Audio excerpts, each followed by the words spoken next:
этом году исполняется 70 лет со дня начала Кингирского восстания.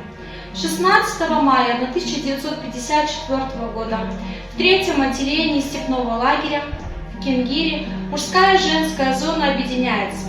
Это порядка 5500 человек. Из них 43% было женщин. В течение 40 дней заключенные вели организованное сопротивление властям.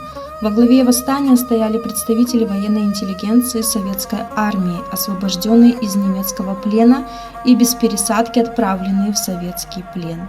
Во время восстания в Джасказгане побывали министр госбезопасности СССР Серов, министр внутренних дел Круглов, генеральный прокурор Руденко, начальник ГУЛАГа Долгих и другие.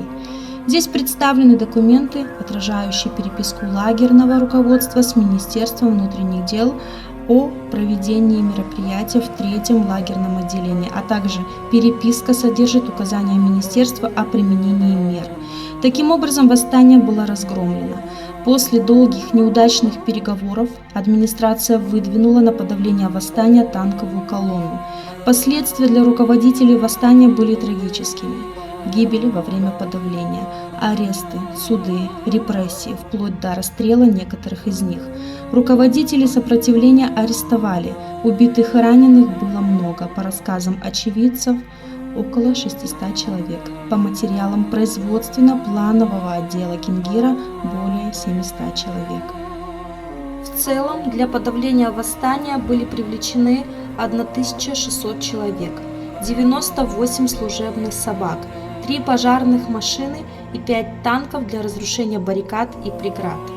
Для подавления восстания в Кингир был отправлен эшелон с 5 танками Т-34. В отделение лагеря был введен армейский охранный дивизион Степлага.